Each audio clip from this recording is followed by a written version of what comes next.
Bonjour à toutes et à tous, mon nom est François Parlant et aujourd'hui je vous aide à corriger le fameux cas challenge digital des commerciaux dans lequel nous avons l'occasion de faire bouger pas mal de graphiques. C'est parti! La première difficulté de ce cas, ou on pourrait dire la première compétence qui est demandée de la part des étudiants, c'est de s'y retrouver dans plein de feuilles. Allez, on clique, c'est parti, et voici un petit peu le sujet qui vous était proposé. Première question, il faut remplir l'onglet qui s'appelle Vente. Deuxième question, il faut faire le récap que je vous ai montré. Mais pour arriver à faire tout cela, il faut arriver à s'orienter dans plein de feuilles qui contiennent chacune des petits bouts de données. La meilleure solution peut-être pour vous y retrouver, c'est de faire un premier plan de tout ce que vous avez. N'hésitez donc pas à créer une nouvelle feuille si besoin et à prendre un petit peu les lignes du haut de chacune des feuilles de manière à avoir à un seul endroit un petit exemple de tous les tableaux qui existent de manière à commencer à vous y retrouver et à savoir où se trouvent les informations dont vous aurez besoin. La deuxième étape, bien sûr, c'est de mettre les données en tableau pour ne pas avoir à mettre de dollars et pour pouvoir faire des sélections plus rapides. Comment mettre sous forme de tableau? Je clique dans mes données, je ne sélectionne pas tout. Je ne sélectionne pas les colonnes entières, je clique à un endroit. Et si je suis sous PC, je fais CTRL-L. Ça me sélectionne mon tableau, ça me coche la petite case pour me dire qu'il y a des titres s'il y en a besoin et je fais OK. Et si je suis sous Mac, bien sûr, le raccourci est un tout petit peu différent, c'est commande T. Bien sûr, si vous venez de mettre vos données en tableau, vous avez en haut l'outil création de tableau, l'outil création, bref, un truc avec des tableaux qui est sélectionné et dans lequel vous pouvez donner un nom à ce tableau. Bien sûr, ici, je vais appeler mon tableau des ventes, vente, ça me semble beaucoup plus simple. Et maintenant, vous pouvez faire la même chose sur chacun des tableaux. Ici, je recommence et je lui donne un petit nom. Comme je suis dans les challenges, je l'appelle challenge. On va pas s'embêter. Et bien sûr, il y aura un petit peu plus loin un petit piège. Il faut que je vous montre ça avec les catégories. Lorsque je fais mon CTRL-L alors que je suis dans mon tableau catégorie, je remarque une chose, la petite case « Mon tableau comporte des en-têtes » n'est pas cochée. Ici, en effet, il n'y a que du texte et je dois donc impérativement cocher cette petite case si jamais je n'ai pas envie d'avoir colonne 1, colonne 2 qui s'affiche au-dessus de mes titres. Je coche la petite case, j'appuie sur Entrée et j'ai bien un tableau qui ressemble à un tableau. Vous noterez que deux des tableaux ont des lignes ici où les informations ne sont pas répétées. En effet, notre œil nous dit que c'est formation qui est répétée plusieurs fois, mais pour Excel, cela ne veut rien dire. N'hésitez donc pas à étirer de manière à ne pas avoir de ligne vide. En effet, si je laissais comme ça cette ligne sans rien, sponsoring appartiendrait à la catégorie vide et non pas à la catégorie événementielle, comme j'ai envie qu'il soit rattaché. Attention, lorsque vous allez arriver dans catégorie, on a la même chose qui se produit, mais il y a un petit piège. Est-ce que vous savez que en appuyant sur CTRL en même temps qu'on étire, ça garde le 1, alors que si je ne mets pas CTRL, eh bien mon 2 devient un 3, ce qui est totalement faux.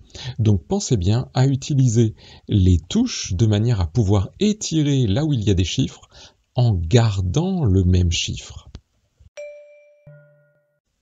Petite révision des mises en forme conditionnelles avec deux objectifs.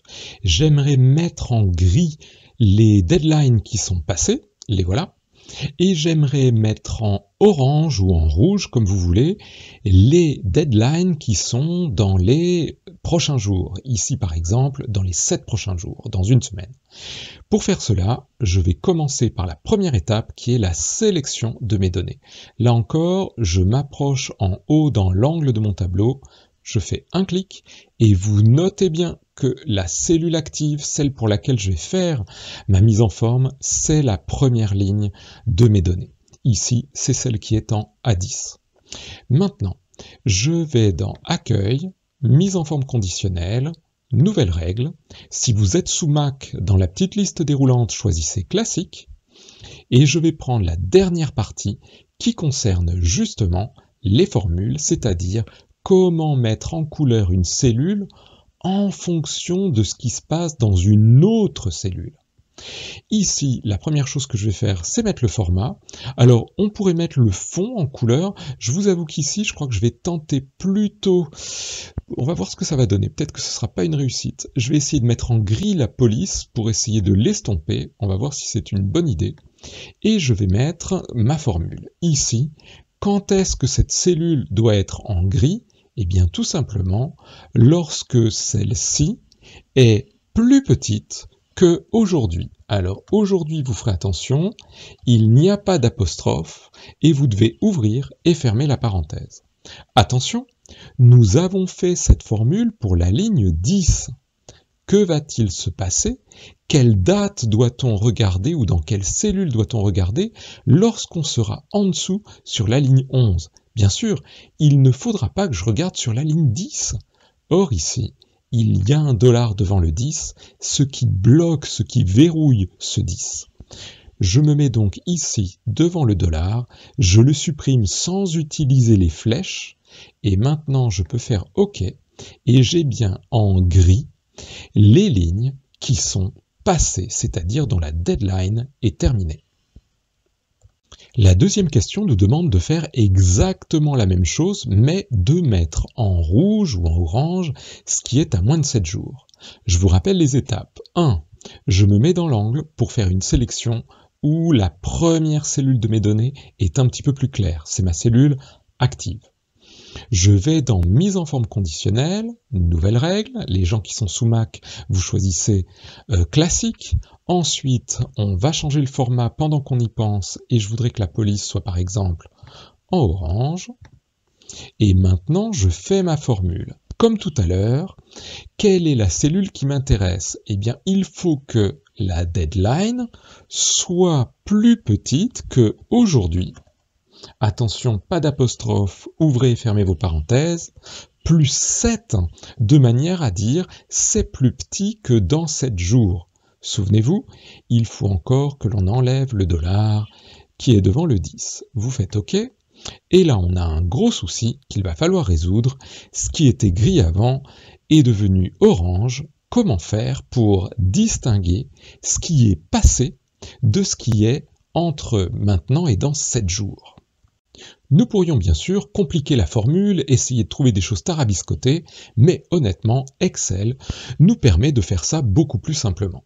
Je retourne dans mise en forme conditionnelle, je vais dans gérer les règles, et qu'est-ce que je découvre ici? J'ai bien mes deux règles, mais la règle du orange est au-dessus de la règle du gris. Eh bien, changeons cela, vous avez quelque part, soit ici pour les PC, soit ici pour les Mac, la possibilité de descendre les règles et de mettre un certain ordre.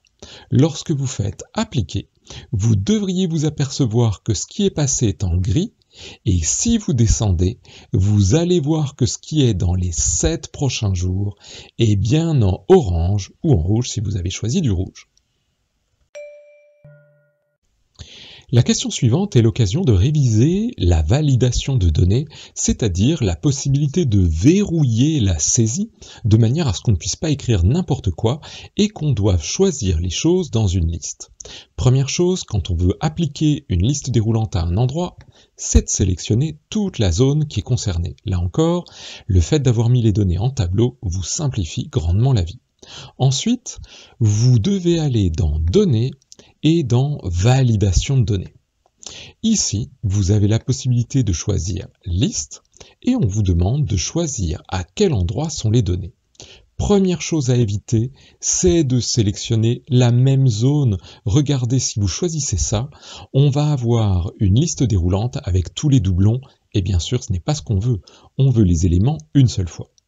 Si vous avez commencé à observer comment sont organisées les données, vous savez que les services sont écrits une seule fois dans la feuille des services.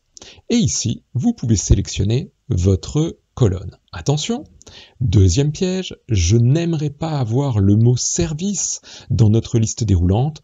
Pensez bien à ne pas sélectionner les en-têtes. Là encore, le fait d'avoir mis les données en tableau nous aide à faire un seul clic. Attention, ceci n'est pas bon, ça sélectionnerait 1 048 000 lignes. Bon, Excel est gentil, il ne mettrait que les données utiles, mais ce n'est pas grave. Ce qu'il faut, c'est cliquer ici. Lorsque vous avez fait votre choix, vous pouvez cliquer sur OK. Et normalement, vous avez une liste. Malheureusement, vous allez voir que les données ne sont pas forcément dans un ordre facile à trouver, tout est dans des ordres. Je vous inviterai donc à retourner dans Service et à choisir ici l'ordre croissant de A à Z, de manière à voir les choses dans le bon ordre. Vous noterez immédiatement que ça aurait été un drame si on n'avait pas répété auparavant les étiquettes, car en changeant l'ordre, on se retrouverait avec des lignes vides qui ne correspondent pas forcément au nom des catégories qu'il y avait avant. Bref, j'espère que vous avez tout répété avant de changer l'ordre qui est ici. Maintenant que nous avons du B jusqu'à V, essayons de regarder si c'est correct de l'autre côté. Je vais dans ma liste déroulante et j'ai bien ici de B, C, D jusqu'à V dans le bon ordre. Pour calculer le délai en jours ouvrés, nous allons avoir besoin de la colonne des ventes et de la colonne deadline. Bon, comme on n'a pas beaucoup d'espace sur notre écran, je vous propose de regrouper les trois colonnes intermédiaires. N'hésitez pas, vous allez dans Données, vous allez dans Grouper, et du coup maintenant, vous avez un petit moins qui vous permet de replier un petit peu les choses de manière à avoir les colonnes qui vous intéressent le plus proche possible et nous allons pouvoir calculer notre délai entre les ventes et la deadline. Mais attention, on ne veut absolument pas compter les week-ends et ici les week-ends c'est juste le dimanche et on ne veut pas compter non plus les jours fériés. Quelle est la formule qui fait cela? Essayons de la trouver dans le tiroir des formules de date. Lorsque je vais dans Formules, j'ai les formules de date et vous allez voir qu'il y en a 4 en tout qui concernent des jours ouvrés. On a NB jours ouvrés, NB jours ouvrés INTL, série jours ouvrés INTL. Bien ici, comme nous ce qu'on veut c'est un nombre de jours ouvrés entre deux dates, c'est forcément une de ces deux-là. Passons notre souris au-dessus de ces formules pour essayer de voir ce qu'il y a. Celle-ci renvoie le nombre de jours compris entre deux dates, très bien, et la suivante renvoie le nombre de jours ouvrés entre deux dates avec des paramètres de week-end personnalisés. Est-ce que ce n'est pas exactement ce qu'il nous faut?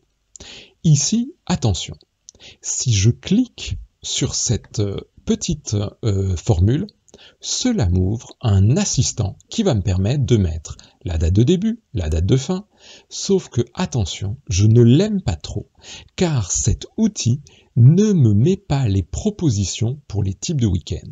Alors j'ai été gentil, comme je crois que pour certaines versions de Mac, il n'y a pas non plus d'aide, je vous ai mis le code, il faudrait taper 11 ici dans le week-end, mais je trouve pas ça très simple, donc j'annule, et je préfère, si j'y arrive, je vais essayer de faire tout simplement ma formule dans la cellule NB. Et vous vous souvenez, c'est jour ouvré INTL. Et nous devons prendre quoi? La date de la vente. Attention, ne sélectionnez pas toute la colonne, on ne veut qu'une seule cellule. Vous devez avoir le petit arrobase qui apparaît si vous avez mis les données en tableau. Point virgule, la deadline. Point virgule, et c'est ici que nous avons les propositions des différents types de week-end, et je vous ai dit que ce qui nous intéresse, c'est le dimanche uniquement. Et c'est là que vous retrouvez votre petit 11 que je vous avais mis, et c'est juste le code que garde Excel. Vous n'écrivez donc pas dimanche, c'est le code numéro 11. Point virgule, et maintenant, vous allez ajouter vos jours fériés. Vous allez donc dans jours fériés, attention, ne vous trompez pas, ne cliquez pas sur la colonne tout entière, mais bien sûr les données du tableau. Et ça devrait vous afficher la colonne férié du tableau férié. Et quand vous appuyez sur Entrée, et bien voilà, vous avez des délais en jours qui vous indiquent qu'il y a 21 jours ouvrés entre le 11 février et le 7 mars. Nous voulons maintenant afficher le mot court lorsque le délai en jours ouvrés est inférieur, plus petit, que ce qui est prévu pour ce service. Par exemple, pour un site Wix, le commercial nous a laissé 21 jours entre la vente et la deadline. Eh bien écoutez, lorsqu'on va dans nos services, pour un site Wix, c'est largement suffisant puisqu'on avait prévu 30. Mais il arrive parfois que les commerciaux nous mettent un petit peu dans le stress en vendant des choses qui sont inférieures. J'aimerais donc voir tout de suite le mot court qui apparaît pour me dire attention, il va falloir speeder un petit peu. Pour faire ça, j'ai donc besoin d'avoir le nombre de jours minimum pour chacun des services. Et là, la meilleure solution, c'est bien sûr de faire une recherche V. Je vais donc prendre mon service, point virgule, et je vais dans la feuille service, et là, au le drame, la plupart du temps, lorsqu'on veut faire une recherche V, on a envie d'avoir la colonne qui nous intéresse, celle où on va trouver notre site Wix, qui est en premier. Donc ici, il y a une première alerte. Mais, bonne nouvelle, l'ordre des colonnes est quand même le bon. Le service est avant le nombre de jours minimum quand on va vers la droite. Il est donc possible ici de faire une recherche V un peu partielle. Je commence ma sélection à service et je vais vers la droite jusqu'à jour minimum, point virgule, et je mets le numéro de ma colonne, mais attention, cette colonne qui nous intéresse, ça n'est pas la troisième en partant du début, c'est la deuxième en prenant comme compte ma sélection. J'ai sélectionné en premier le service, donc le jour minimum, c'est la deuxième. Je mets donc point virgule 2, et on est bien sur une recherche exacte, car je veux chercher verticalement un service, et ensuite prendre la deuxième colonne. Je mets donc faux comme type de recherche, et j'ai donc ici le nombre de jours minimum. Il me reste donc à savoir dans quel cas je dois afficher le mot court. Nous avons donc le plaisir de démarrer notre premier si égale si le délai est plus petit que le minimum, alors je veux afficher le mot court, sinon rien. Je ferme ma parenthèse, j'appuie sur Entrée et je m'aperçois que de ci, de là, en effet, on a un délai qui est un petit peu trop court pour réaliser telle ou telle prestation. La colonne du challenge constitue un véritable défi à votre sagacité. Ici, j'ai donc une date, la date de la vente, et je dois vérifier si, à cette date, cela correspond à un challenge qui était proposé à notre équipe. Regardons un petit peu en dépliant les colonnes. La vente a eu lieu le 11 février. Qu'est-ce que Leia Organa devait vendre à cette date-là pour que ça fasse partie de son challenge? Dans les challenges, nous avons des dates de début, des dates de fin, des axes de vente et des équipes. Ouh là là, mais ça se complique alors. Comment est-ce que je peux savoir ce que devait vendre, qu'est-ce qui était au menu du challenge de Leia, si je ne sais pas à quelle équipe elle appartient? Visiblement, il nous manque quelques informations. D'ailleurs, qu'est-ce qu'elle a vendu à cette date, Leia? Elle a vendu un site Wix. Mais regardons dans notre challenge. Comment est-ce que je peux savoir si la vente de site Wix faisait partie du challenge? Car ici, j'ai des axes. Or, les services, ici par exemple le site Wix, appartient à la catégorie développement et je ne sais pas encore à quelle catégorie appartient justement l'axe qui est fait dans le challenge. Je dois donc vérifier ici, la catégorie développement appartient à l'axe 1 et donc notre commercial Leia Organa appartient à quelle catégorie? Bien sûr Star Wars SW, ici on a Leia. Donc pour qu'on vérifie si une ligne de vente correspondait bien au challenge, il me manque plusieurs informations. Je dois savoir à quelle équipe appartient un commercial, je dois savoir à quelle famille appartient un produit, et je dois vérifier à quel axe appartient la famille de ce produit.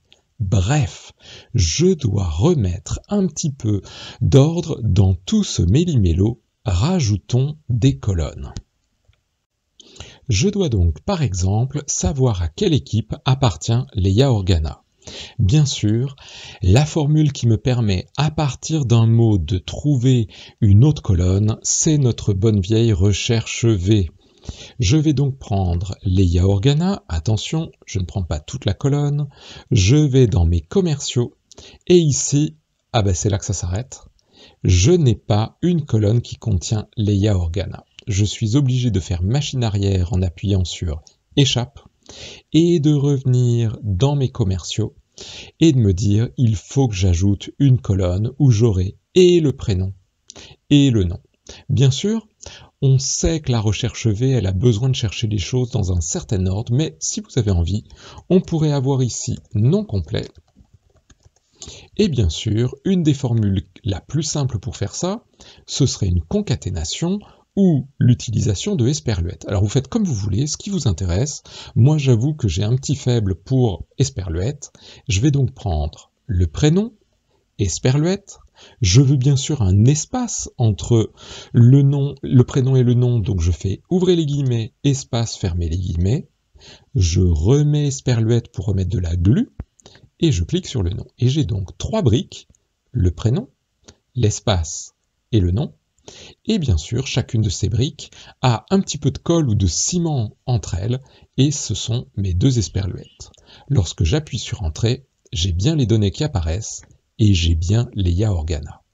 Par contre, attention, notre recherche V a besoin que l'équipe soit du bon côté, c'est-à-dire soit à droite du nom complet. Il faut donc que nous déplacions notre colonne. Pour ce faire, je vous invite à cliquer sur les données. Attention, il faut aussi prendre les en-têtes. Je vais donc faire un deuxième clic. Maintenant que ma colonne est sélectionnée en entier, je peux la déplacer en cliquant sur la bordure, en allant progressivement sur le côté, jusqu'à ce que je sois au bout, et je viens de déplacer ma colonne. Vous serez très vigilant dans vos déplacements de colonnes, regardez bien en bas, si jamais vous voyez quelque chose comme une petite équerre qui apparaît sur le côté, ou si quand vous allez dans le tableau, vous voyez ici, je suis dans le tableau des commerciaux, cliquez aussi sur la première colonne, il faut que ce soit dans le même tableau, ça veut dire que vous avez bien tout fait dans le déplacement, sinon, il est possible que certaines ou certains d'entre vous déplacent la colonne trop loin et fassent qu'on ait des colonnes ici qui soient en dehors du tableau, et comme on a la couleur, les lignes, etc., on risque de ne pas s'en apercevoir. Bref, maintenant mes données sont bien organisées, je peux enfin faire ma recherche V.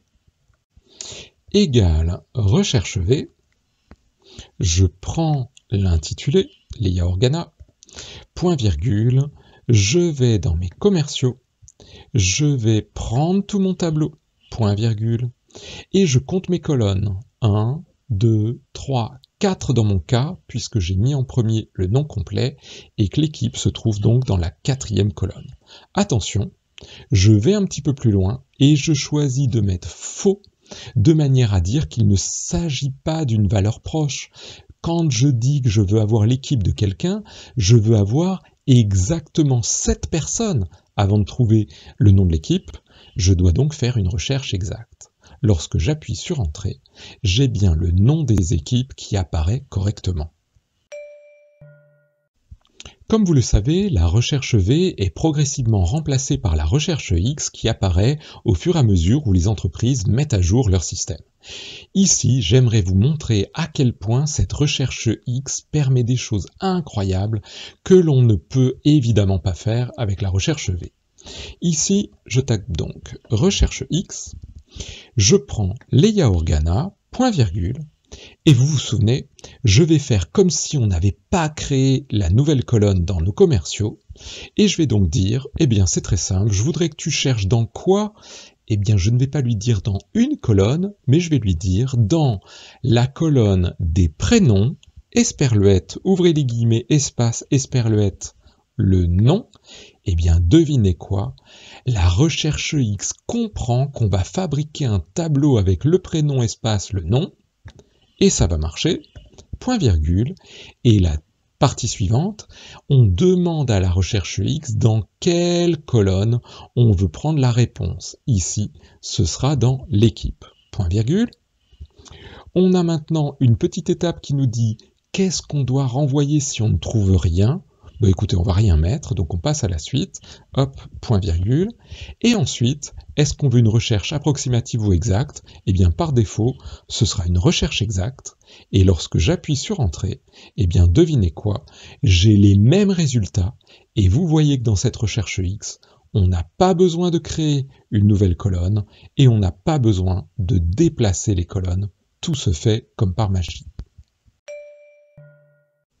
Pour afficher la famille, ou plutôt je devrais mettre la catégorie, nous avons besoin de faire une recherche V. Mais attention, regardons calmement l'ordre de nos colonnes. Je vais prendre le service, ce sera la première partie de ma recherche V, mais lorsque je vais ici, qu'est-ce que je vais faire comme sélection? Le service n'est pas du bon côté par rapport à la catégorie. Il faut donc impérativement que je déplace cette colonne. Attention, si je déplace cette colonne en plein milieu de ce qu'on a fait tout à l'heure, je n'ai plus le bon numéro de colonne pour mon nombre de jours minimum. Je vous invite donc à aller un peu plus loin et attention, n'allez pas trop loin, ça déplacerait les données en dehors de votre tableau, il faut bien que ça reste un petit trait. Ici, vous avez donc la colonne des catégories qui est bien déplacée, mais votre recherche V de tout à l'heure, qui prenait de service jusqu'à ce jour minimum, continue d'être valable avec jour minimum dans la deuxième colonne, car c'était bien ce que l'on avait fait. Ici, maintenant, nous pouvons faire notre recherche V en allant chercher la catégorie, et ce sera bien dans la troisième colonne.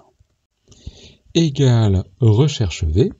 Je prends le nom du service, point virgule, je vais dans les services, je sélectionne tout mon tableau, point virgule, je veux la 1, 2, 3e colonne pour avoir la catégorie, et bien sûr, je veux une recherche exacte, je vais donc mettre faux, car souvenez-vous, la recherche V veut dire je cherche verticalement un service et évidemment je ne veux pas ici en prendre un autre s'il ressemble. Si jamais j'avais dans l'ordre sponsoring en premier, je ne vais pas le prendre. Je veux chercher exactement site Wix et ensuite me déplacer de 3 colonnes. Vous pouvez donc appuyer sur Entrée et vous avez bien les catégories qui apparaissent. Vous pouvez maintenant faire la même chose pour les axes, mais attention, rendez-vous dans Catégories et observez bien l'ordre de vos colonnes. À nouveau, les choses doivent être inversées. Sélectionnez bien la colonne en entier, cliquez sur la bordure pour vous déplacer, mais attention, n'allez pas trop loin. Si vous transformez les données en un rectangle ou une colonne, cela va les sortir du tableau. Vous serez en dehors du tableau. Vous devez donc revenir en arrière et n'avoir qu'un petit trait pour dire à Excel, je veux que tu déplaces la colonne, mais pas en dehors du tableau, juste à la limite, que tu la fasses passer de l'autre côté. Égale recherche V à nouveau, je prends la catégorie, point virgule, je vais dans nos catégories et je prends ici le tableau tout entier, colonne 2, point virgule, c'est toujours une recherche exacte, j'appuie sur Entrée et j'ai bien les axes.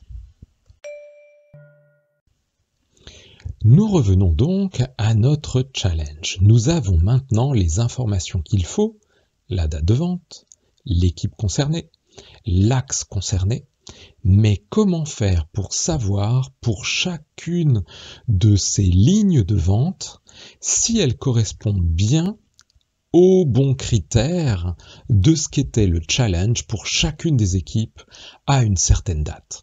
Ici, nous nous rendons compte tout de suite que la recherche V ne va pas nous être utile car nous avons des dates entre le début et la fin et donc la recherche V ne va pas fonctionner. Que faire? Eh bien, je vous propose d'utiliser ce que nous avons vu, c'est-à-dire de compter le nombre de lignes qui correspondent à tous les critères par rapport à une de nos ventes. Globalement, s'il y a une ligne qui correspond, eh bien ça veut dire que c'était dans le challenge, peu importe laquelle. L'objectif est donc de compter pour chacune de nos ventes si, ou plutôt combien de dates de début étaient avant la date de vente, mais avec aussi la fin qui est après ou égale à la date de vente, combien correspondent au bon axe et à la bonne équipe. Et quelque chose me dit qu'il n'y en a qu'une à chaque fois. Ce qui correspond bien à l'objectif, on vous demande de mettre 1 dans la date de challenge si tous les critères correspondent. Si je veux compter, je vais avoir une formule qui va commencer par NB. S'il y a des critères, ça va être probablement quelque chose qui se poursuit avec un si. Donc on est sur NBC. Mais attention, dans NBC, je ne peux mettre qu'une plage et un critère. Or ici, il nous en faut un bon paquet. Cela ne va donc pas suffire. Il nous faut une formule nb.si.ans. Et c'est parti. Je veux lui dire, compte-moi le nombre de dates de début, point virgule, qui sont plus petites ou égales à la date de ma vente. Attention, plus petit ou égal ici, comme il s'agit d'un critère, ça doit être entre guillemets. Plus petit ou égal, fermez les guillemets, et mettez votre esperluette pour pouvoir revenir dans les ventes et choisir la vente sur laquelle nous sommes. Point virgule. Maintenant, vous pourriez, si vous voulez, même j'enlève le point virgule, vérifier si déjà ça fonctionne. Lorsque vous appuyez, vous vous apercevez qu'il y a au moins 15 lignes pour la première qui correspondent à ce premier critère. Poursuivons. J'enlève ma parenthèse et je mets le deuxième critère. Mais il faut aussi que les dates de fin, je prends toutes les dates de fin, point virgule, soient plus grandes ou égales à la date de ma vente. Comme tout à l'heure, ouvrons les guillemets pour dire supérieur ou égal, je ferme les guillemets, je mets mon esperluette pour mettre une référence et je retourne prendre la date de ma vente. Appuyons sur Entrée, nous voyons qu'il y a quand même beaucoup moins de lignes qui correspondent. Mais ce n'est pas fini. Je dois encore rajouter 2 critères. Point virgule. Il faut que parmi tous les axes, point virgule, je ne prenne que ceux qui correspondent à l'axe. Et ici, vous n'avez pas besoin de mettre 2 guillemets d'esperluette, cliquez juste sur axe, point virgule, et il faut aussi que les équipes, prenez toute votre colonne équipe, point virgule, et je retourne dans mes ventes, correspondent à cette équipe. Appuyez sur Entrée, et bonne nouvelle, cela nous met un 1 lorsqu'il y a au moins une ligne qui correspond au challenge. Et nous voyons que la première ligne, la première vente ne correspond pas à un challenge. Par contre, la deuxième ligne de vente correspond bien à un challenge pour cette équipe sur cet axe à cette date-là.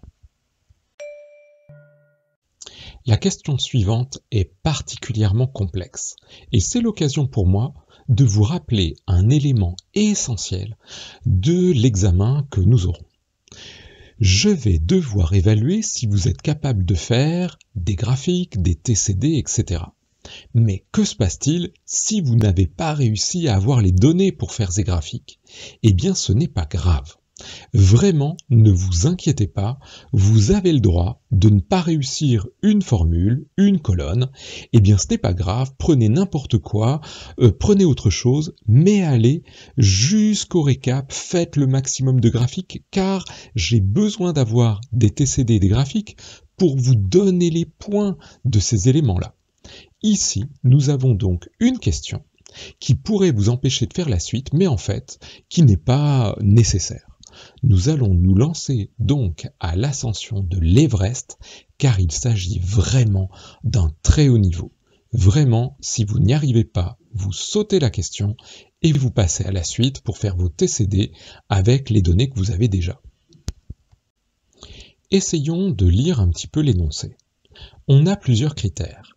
Il faut d'abord qu'il n'y ait pas écrit cours ici. Mais il faut en même temps que le montant soit supérieur à quelque chose en fonction de deux cas, l'axe 1 et les autres. Ça fait beaucoup de conditions. Je vais essayer de les remettre dans l'ordre pour que vous y retrouviez.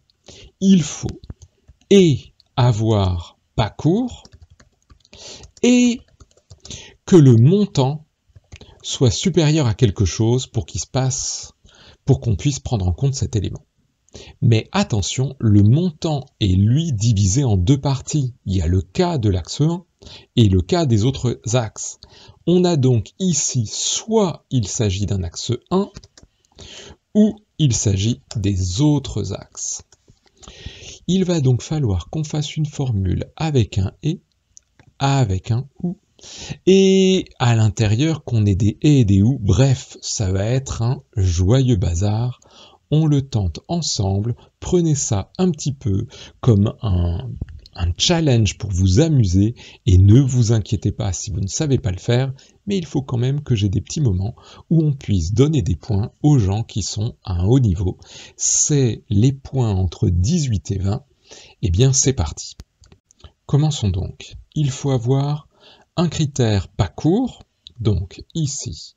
Il faut qu'ici, ce soit différent de, souvenez-vous, c'est inférieur et supérieur, de court.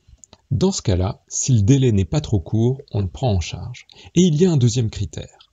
Il faut soit, si jamais c'est un axe 1, donc si j'ai un axe 1, si ça c'est égal à axe 1, et il faut que le montant soit supérieur à 500, et que ça, ce soit supérieur à 500, je ferme mon et je passe à la deuxième partie du ou, et je recommence un petit et je vais me demander si c'est un autre axe, donc si c'est différent de axe 1. Alors dans ce cas-là, il faut que ce soit un montant qui soit supérieur à 800. Je ferme le et, je ferme le ou, et attention, là on est dans notre et du début, je referme l'autre et on appuie sur entrée. Et j'ai donc ici des vrais et des faux. Évidemment, les vrais et les faux ne sont pas très lisibles. Ici on a l'axe 1, mais comme vous le voyez, le délai n'est pas court, ça c'est bien, c'est un axe 1, mais attention, le montant n'est pas supérieur à 500, donc ça n'est pas compté. Ici c'est bon, et ensuite allons voir dans les endroits, ici on a du court, et en plus à mon avis, le montant n'est pas bon, et si je descends, on a encore du court et du pas bon, toujours du court et du pas bon, etc., etc., à vous trouver des montants qui sont courts. Je ne sais pas s'il y en a. Ici, c'est pas bon, c'est pas 800. Bien, vous aurez compris qu'on était quand même sur un niveau assez élevé. Je vous rajoute juste une petite chose. Imaginons, si nous avons envie d'avoir ici les montants qui sont pris en compte dans le challenge et pas les autres, eh bien on pourrait faire le montant multiplié par, si jamais il y a un 1 dans le challenge, on le prend en compte. Si jamais il y a un 1 ici, ça veut dire qu'on continue à le prendre en compte et on prend ce montant. Et si jamais il y a un des deux critères qui est à 0, eh bien notre multiplication sera égale à 0. Le problème, c'est qu'ici on n'a pas des 1 et des 0, on a des vrais et des faux. Alors si vous êtes super geek, je vous apprendrai qu'il existe un opérateur qui s'appelle moins, et quand on le met devant une formule qui affiche des vrais et des faux, eh bien ça transforme les choses en 0 et en 1. Bon, si jamais vous ne savez pas vous servir de cet élément-là, vous pouvez faire tout simplement, normalement, un petit si ça c'est égal à vrai, alors je mets un 1, sinon je mets 0. Et ça marche très bien aussi. Maintenant, nous pouvons prendre les montants qui appartiennent au challenge pour savoir ce que les gens ont gagné. Eh bien, je prends le montant multiplié par ce qu'on a mis dans le challenge, multiplié par autre critère, eh bien, ne seront pris en compte dans le challenge que ces montants-là, puisque les autres ont soit un 0 d'un côté, soit un 0 de l'autre, soit des zéros des deux côtés. Si nous regardons maintenant les graphiques que vous avez à fournir, on s'aperçoit qu'il nous manque peut-être quelque chose. Je crois que nous n'avons pas encore les montants par gamme de montants et je crois que nous n'avons pas les montants par priorité. Eh bien, il me semble qu'il faut que l'on rajoute quelques colonnes supplémentaires dans notre tableau des ventes pour pouvoir réaliser ces graphiques-là. La première question que l'on doit se poser, c'est donc de savoir quelle est la formule qu'on va utiliser. Vous pourriez utiliser soit déci, soit une autre formule, la recherche V avec vrai, qui est géniale pour chercher dans les tranches. Et en plus, quand quelqu'un vous demandera de modifier les données, de rajouter une tranche ou d'en raccourcir une, vous n'aurez pas besoin d'aller dans votre formule, il suffira de changer le petit tableau. Commençons donc et essayons de mettre les choses dans le bon ordre. Nous avons des chiffres, 300, 1000, 3000 et il me semble que nous avons 10 000. Chacune de ces tranches va être recherchée par notre recherche V verticalement et les tranches doivent avoir un début pour qu'on puisse savoir à quel nom elles appartiennent. Ici, ce qui est important, c'est de se dire donc, à partir de 300, quel nom de gamme je vais avoir? Eh bien, à partir de 300, c'est la gamme S. Et donc, vous devinez que la gamme XS, il va falloir lui mettre un début, par exemple 0. Et ensuite, vous pouvez mettre ici le nom de chacune de vos gammes, et si vous avez envie, vous pouvez même mettre un titre. Ici, c'est le début de chaque gamme, et ici, c'est le nom de la gamme. Et vous pourriez mettre ça sous forme de tableau, ce qui vous évitera de mettre des petits dollars partout. On a donc ici nos gammes, et nous pouvons faire une recherche V. Les colonnes, le nom et le début sont dans le bon ordre, les chiffres d'abord, le nom ensuite, et elles sont dans le bon ordre croissant. On commence bien en haut à 0 et on va vers le plus grand.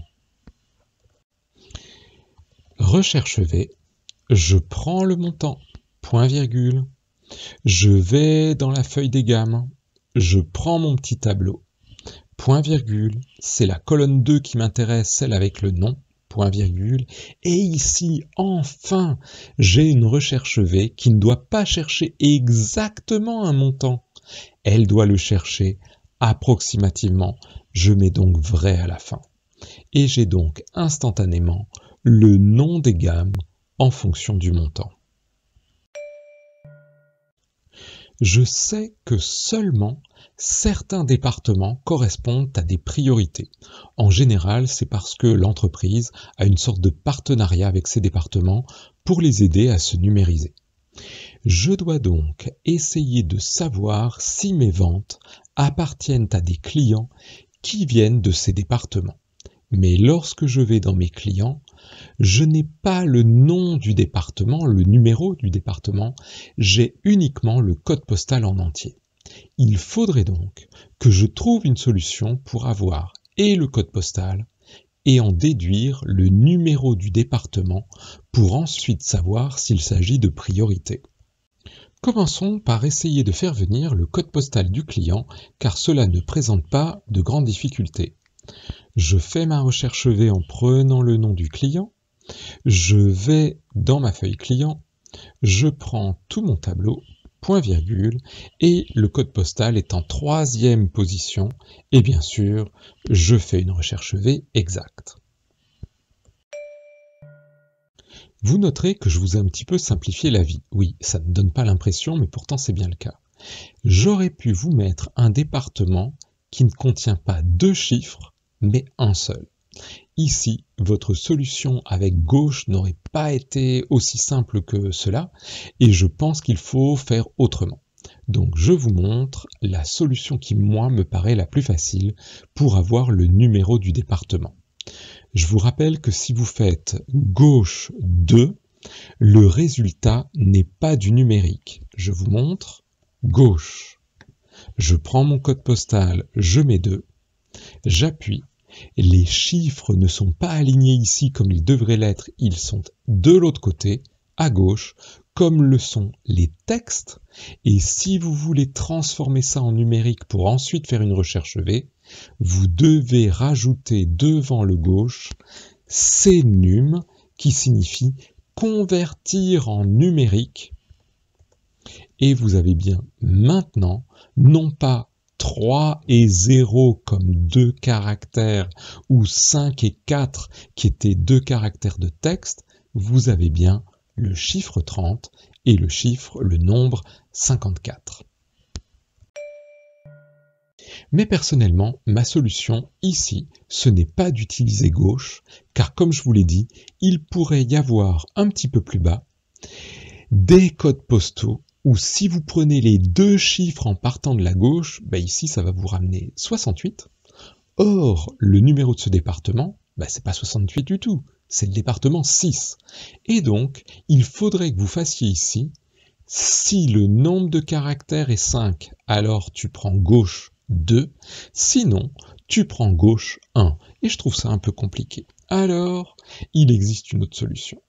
Je vais prendre le code postal, je vais le diviser par 1000, et vous voyez que j'ai une virgule, et je connais une formule qui prend que la partie à gauche de la virgule. C'est ce qu'on appelle la formule AND, pour dire je prends la partie entière d'un nombre. Et instantanément, avec la partie entière du code postal divisé par 1000, j'ai tous les chiffres, et même pour ceux où il n'y en a qu'un, ça ne m'en prend bien qu'un. Et je trouve que c'est la solution la plus simple, dans ce cas-là, pour obtenir le numéro du département. Pour savoir si cette vente fait partie d'une priorité, je peux faire comme d'habitude une recherche V. Je prends le numéro du département, je vais ici dans mes priorités. Bonne nouvelle, pour une fois, les colonnes sont dans le bon ordre. Je prends mes données 2. Je prends ici une correspondance exacte puisque j'ai bien les bons chiffres. Et j'ai donc ici les priorités. Mais attention, quand c'est le bon département, écoutez, ça me l'affiche. Et dans les autres cas, ça me met NA. Peut-être que l'on pourrait essayer de transformer CNA en quelque chose qui me dit tout simplement si oui ou non c'est une priorité. Cela s'appelle la gestion des erreurs. Pour savoir s'il s'agit d'une priorité, vous pourriez faire un petit si. Si il existe une formule qui s'appelle est erreur. Est-ce que cette cellule est une erreur? Si c'est le cas, dans ce cas-là, non prioritaire, ou même non, si vous avez envie. Et dans les autres cas, oui, c'est une priorité. Vous pouvez appuyer sur Entrée et ça vous mettra non, ce n'est pas une priorité quand il y a une erreur ici, et ça vous mettra oui dans les autres cas. Il y a peut-être une colonne que l'on pourrait rajouter qui nous permettra tout à l'heure d'avoir peut-être plus facilement des cas euros dans nos graphiques. Je vous avoue, suivant votre version, il y a des bidouillages qui pourraient se faire au niveau des TCD des graphiques, mais comme des fois c'est la galère, je vais tout simplement rajouter une colonne qui va s'appeler très simplement montant en cas euros, et qui va être égal au montant divisé par 1000. Bien sûr, je n'ai pas envie de voir ici des euros, et je vais donc tout simplement aller dans le format de cellule, et ici, On va aller dans personnaliser et peut-être qu'on pourrait enlever un petit peu tout ce qu'il y a là et mettre tout simplement, alors soit vous mettez K euros et normalement ça marche, mais on va vérifier. Sinon, si vous voulez un petit espace, je crois qu'on dit une espace, vous pourriez mettre avec des guillemets parce que des fois, cela fait un peu n'importe quoi quand on met l'espace en dehors des guillemets, donc faites-le proprement. Et lorsqu'on fait OK, eh bien c'est normal qu'on ait 0 puisqu'on est en dessous de 1000, et quand on a des milliers d'euros, on devrait avoir le chiffre. Vous voyez qu'ici l'approximation est quand même un peu étonnante, on est au-dessus de 500, donc c'est déjà approximativement du 1. Bon, on va voir, ce n'est pas très grave, ça va nous servir dans nos graphiques. Nous pouvons maintenant faire la plupart de nos graphiques à la chaîne puisque nous avons toutes les données. Je vais dans les ventes, je vais dans insertion et je clique sur tableau croisé dynamique. Je ne l'ai rien parce qu'on est un peu trop petit pour ça. Et maintenant, je peux jeter les champs comme j'en ai envie. Essayons de retrouver notre montant en K euros, le voici. Et par exemple, je pourrais commencer par le mettre avec des axes. Et si j'ai envie, je peux tout simplement créer mon graphique en anneau qui est là. Et je peux ajouter les étiquettes. Si vous êtes sous Mac, faites un clic de doigt sur les couleurs tout autour, choisissez mise en forme des étiquettes et sur le côté, cochez valeur et décochez les choses qui ne vous intéressent pas de manière à avoir les montants. Bien sûr, ici nous avons des montants, mais ce sont des K euros et ici on ne voit pas très bien qu'il s'agit de K euros. Eh bien, n'hésitez pas. Vous pouvez faire un clic droit dans votre tableau croisé dynamique, paramètres de champ de valeur, vous cliquez sur nombre, et lorsque vous êtes là, eh bien vous pouvez aller dans personnaliser et descendre tout en bas pour reprendre le format que vous aviez créé tout à l'heure. Maintenant nous avons bien des K euros et je vous invite à augmenter un petit peu la police pour qu'on y voit bien et nous pouvons passer au TCD suivant. Donnons un nom à celui-là, TCD axe. Je fais un clic droit sur ma feuille, déplacer ou copier. Je coche créer une copie, je fais OK. J'ai maintenant une deuxième feuille que je vais appeler, je ne sais pas, on a déjà fait les axes, est-ce qu'on peut faire autre chose, peut-être les catégories? Et qu'est-ce que je dois changer ici? Déjà, je vais enlever mon graphique car ça fait planter un petit peu mon Excel. Je vais afficher les champs et je vais enlever les axes. Et je vais essayer de mettre les catégories. On est toujours en K euros, donc tout va bien. Si j'ai envie de mettre un autre graphique, je peux tout simplement mettre un histogramme. Comme tout à l'heure, je vais peut-être mettre les étiquettes, enlever le quadrillage, enlever la légende, le mot total ne servant à rien du tout, et je peux supprimer les parties qui ne m'intéressent pas. Bien sûr, n'oubliez pas de mettre un titre. Et on continue. Si vous avez envie de reprendre quelque chose, parce qu'il me semble qu'on a un autre anneau à faire, lequel est-ce? On a le montant par gamme et le nombre de ventes par priorité. Eh bien, reprenons le premier. Je le duplique. Celui-là, ça va être le montant par gamme. Et qu'est-ce que je change? Attention, avant de faire planter Excel, je supprime mon graphique. Je clique dans mon TCD. Et ici, je voulais le montant non plus par axe, mais par gamme. Je prends les gammes et devinez quoi? Je n'ai plus qu'à refaire mon petit anneau. Et comme j'avais eu la bonne idée de le supprimer pour ne pas faire planter Excel, eh bien, il faut quand même que je recommence la mise en forme. Vous faites votre clic de droit si vous êtes sous Mac, et sinon vous cochez étiquette. Et on n'a plus qu'à mettre un petit peu en grand les données. À ce stade, vous allez probablement vous apercevoir que vous avez beaucoup trop de feuilles et que ça devient un petit peu la pagaille. N'hésitez pas à sélectionner plusieurs feuilles. Je clique sur une feuille, j'appuie sur majuscule, j'appuie sur la dernière et donc ça m'en sélectionne toute une ribambelle. Et maintenant, vous pouvez faire clic droit, masquer, de manière à avoir un petit peu moins de pagaille parmi vos feuilles. Vous pourriez même masquer les ventes, masquer l'énoncé, etc. Mais pour l'instant, restons-en là. Qu'est-ce que nous avons d'autre à faire? Il me faudrait le nombre de ventes par priorité. Attention, ce n'est pas une somme, c'est un nombre. J'ai dupliqué une nouvelle fois mon TCD avec les axes, je l'ai appelé nombre de priorité et je veux changer ici. Il me faut autre chose. Je ne veux pas une somme des montants, je voudrais le nombre des montants. Et je ne veux pas avoir ici axe, mais je veux avoir priorité. Je supprime donc mon graphique pour éviter que Excel ne plante. J'enlève les axes. Je vais mettre les priorités. Et si j'ai envie, soit je garde la somme des montants, mais il va falloir encore que je change le format. Vous pourriez prendre ici, par exemple, n'importe quoi. Ici, pourquoi pas même priorité. Et ça vous donne le nombre de priorités. Bon, je vous avoue, tout à l'heure, j'ai mis oui et non pour priorité. Je crois que j'aurais dû faire comme il fallait, c'est-à-dire mettre prioritaire et non prioritaire, mais ce n'est pas grave. Je vais mettre ici mon petit graphique en anneau. Et comme tout à l'heure, n'oubliez pas de mettre la légende, le titre, pardon, et éventuellement de le mettre un petit peu en grand.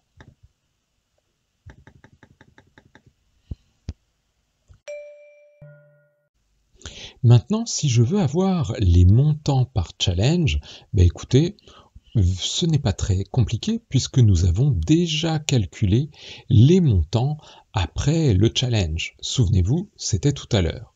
Nous pouvons prendre donc les challenges et nous avons ici quelque chose. Mais, il y aurait une autre solution. J'aimerais bien éventuellement prendre seulement les challenges où on a des 1. Eh bien écoutez, vous pourriez avoir ici vos chiffres et tout simplement mettre dans les filtres, souvenez-vous, ici les autres critères, ici le challenge, et regardez ici, nous avons la possibilité de sélectionner uniquement les 1 à chaque fois, de manière à n'avoir ici que le total des challenges en nous servant des filtres. Vous pourriez faire exactement la même chose avec quelque chose d'un petit peu plus joli qu'on appelle les segments. Et donc je vais vous prendre ici Date Challenge et autres critères et vous pourriez choisir vos 1 de manière à n'appliquer à ce TCD là que les montants qui correspondent à la date du challenge et aux autres critères si vous avez fait cette étape-là.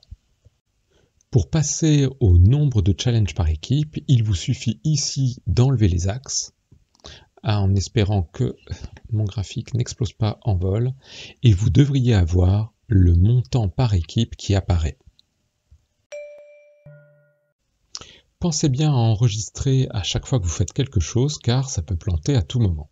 Si j'ai envie de passer en nombre, écoutez, on ne va pas s'embêter, je peux virer les montants, et puis si j'ai envie, je peux les reprendre, et tout simplement, maintenant que j'ai éliminé le cas euro, je peux le mettre en nombre, et on voit ici le nombre de challenges réussis pour chacune des équipes, et n'hésitez pas à le mettre un petit peu en plus grand. Il ne vous reste donc plus qu'à faire un petit peu de mise en forme en rassemblant les graphiques sur une seule page. Attention, ne supprimez surtout pas les feuilles avec les TCD, masquez-les.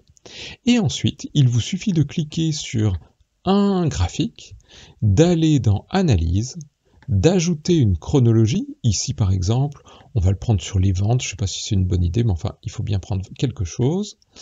Vous avez la possibilité, avec cette chronologie, de changer, de la mettre par mois, par trimestre, ce que vous voulez. Mais bien sûr, pour l'instant, elle ne fait probablement bouger que un ou quelques graphiques. Si j'ai envie de la relier à tous mes TCD, je dois faire un clic droit, connexion de rapport. Dans les anciennes versions, ça s'appelait signaler les connexions, mais c'est toujours une histoire de connexion. Vous cliquez et vous cochez tous les TCD auxquels vous voulez relier cette chronologie. Une fois que vous les avez tous cliqués, vous pouvez faire OK et maintenant, lorsqu'on clique sur la chronologie, tous vos graphiques bougent d'un seul coup. Si je veux ajouter un chiffre au centre d'un de mes graphiques, je peux soit cliquer dans une cellule, mais des fois si on met un fond, on ne le verra pas. La meilleure solution, c'est donc de cliquer dans Insertion, puis dans Forme, et de mettre par exemple un rectangle que l'on va mettre au milieu. Ici, le secret, c'est de cliquer dans la barre d'en haut et d'appuyer sur la touche égale et d'aller dans un de vos tableaux croisés dynamiques. Malheureusement, vous vous apercevrez que lorsque l'on clique sur le total d'un de ces TCD et qu'on appuie sur Entrée, on a un message d'erreur qui nous dit « Je ne peux pas aller dans quelque chose d'aussi compliqué que le total d'un TCD ». On est donc obligé d'annuler. Il faut donc trouver une solution alternative. Écoutez, celle que j'ai trouvée, c'est celle-là. Je me mets dans une cellule à côté de mon TCD, je fais égal et je clique sur le total. Et maintenant, je peux relier ma forme à ce chiffre-là. Recommençons. Je clique sur ma forme, je vais dans la barre de formule, égal, je vais cliquer sur la cellule que j'ai fait à côté, et maintenant j'ai bien mon total. Et devinez quoi, lorsque je clique, ce montant change et je n'ai plus qu'à le mettre en forme pour avoir quelque chose qui correspond au design de mon tableau. Voilà, je crois que nous avons parcouru ensemble un excellent entraînement qui nous a fait réviser absolument tous les aspects que nous avions vus cette année dans Excel. Je vous souhaite bonne révision, à très bientôt, au revoir.